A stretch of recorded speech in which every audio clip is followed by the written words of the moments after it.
নিজের গার্বেজটা আস্তে করে নিয়ে ড্রেনের মধ্যে ফেলে দিই, ঝাড়ু দিয়ে ড্রেনের মধ্যে ময়লাটা ফেলে দিই। তো সরকার ডেইলি একবার তো আর ড্রেন পরিষ্কার করতে পারবে না। কিছু কিছু এলাকা কারবালার মতো এখানে পানি নেই, বেশ কিছু এলাকায় গ্যাস নাই অথবা থাকলেও খুবই অপর্যাপ্ত। তৃতীয় সমস্যাটা হচ্ছে জলাবদ্ধতা। একটু বৃষ্টি হলেই পানি রাস্তাঘাট ডুবে যায়। এটার জন্য সরকার দায়ী নয়, আমরা সবাই দায়ী। নিজের গার্বেজটা আস্তে করে নিয়ে ড্রেনের মধ্যে ফেলে দিই, ঝাড়ু দিয়ে ড্রেনের মধ্যে ময়লাটা ফেলে দিই। তো সরকার ডেইলি একবার তো আর ড্রেন পরিষ্কার করতে পারবে না। এই ড্রেন পরিষ্কার করা হবে ইনশাল্লাহ, কিন্তু এটাকে রক্ষা করার দায়িত্ব আপনাদের। যদি সবার এই সচেতনতা থাকে তাহলে বারবার এটা ভরবে না। তারপরে আমাদের কয়েকটা বেশি নাই, 3টে মাত্র সড়া আছে। সড়াগুলার একই অবস্থা, সবাই নিয়ে সড়ার মধ্যে ময়লাগুলা ফেলে দেয়। সড়াকে ময়লা ফেলার জায়গা, ময়লা ফেলার জন্য তো ময়লার ভাগাড় আছে। আবার ময়লার ভাগাড়ে কোনো কোনো সময় আগে দেখতাম, এখন অবশ্য চোখে একটু কম করতেছে, যে ময়লা জমে আছে আর মাছি মশা ভ্রমণ করতেছে। এখন অনেকটা উন্নতি হয়েছে, তবে আরো উন্নতি দরকার। সেই জায়গায় নাগরিক সচেতনতা লাগবে। আপনারাও আপনাদের দায়িত্বটা পালন করবেন, নগরও তার দায়িত্ব সে পালন করবে। এই উভয় দিক থেকে দায়িত্ব পালন করলে আমরা ভালো থাকবো। এরপরে আসছে কিশোর গ্যাং এবং মাদকের সমস্যা। এই দেখেন আওয়াজ এখানে সবচেয়ে বেশি জোরালো, এবং এটা নিয়ে আমাদের মা বোনেরা বেশি শঙ্কিত। তাদের বাচ্চারা স্কুলে যাওয়া আসার পথে কি ঘটে যায় তাদের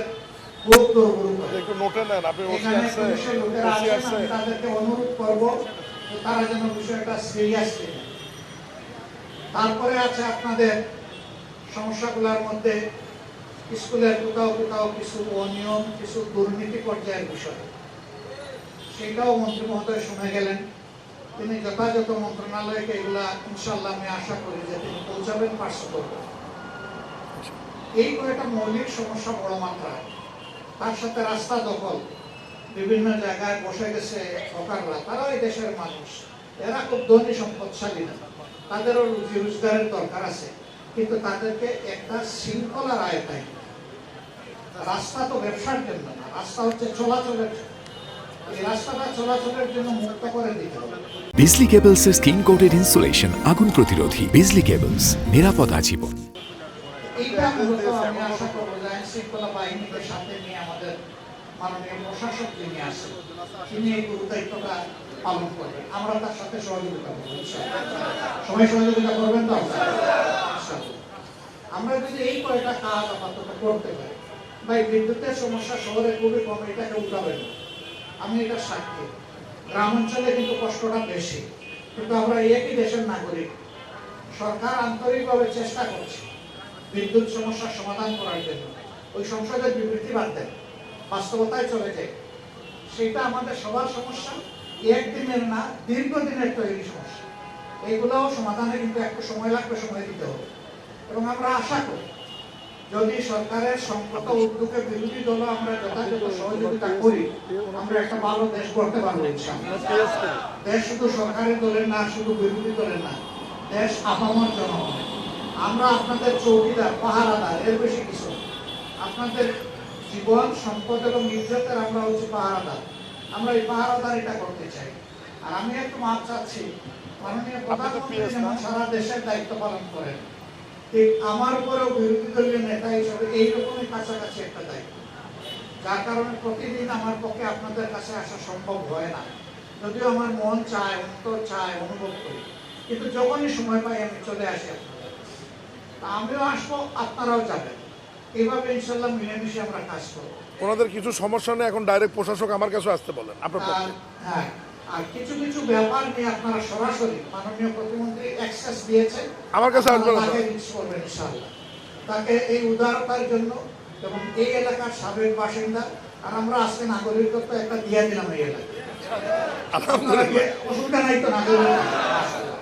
তো সেই হিসাবে আমরা ওনাকে এই এলাকার নাগরিক হিসাবে আপনারা ওনাকে রিচ করবেন ইনশাআল্লাহ। সবাইকে ধন্যবাদ। যেহেতু আমরা কিছু জায়গায় দেখবো, আরো কিছু জায়গায় বসবো, আরো আসবো, আরো একসাথে কাজ করব। দেশ আমাদের সবার, আল্লাহ তাআলা আমাদের সবাইকে একসাথে মিলেমিশে কাজ করার তৌফিক দিন। আসসালামু আলাইকুম রাহমাতুল্লাহ। আমি সরি, এখানে অনেক কর্মকর্তা বৃন্দ আছেন, আমি সবাইকে অ্যাড্রেস করতে পারলাম না। তারা আমাদেরই ভাই, তারা এই সমাজের গুরুদায়িত্ব পালন করছেন। তাদেরও হাত শক্তিশালী এবং স্বচ্ছ করার দায়িত্ব আমাদের।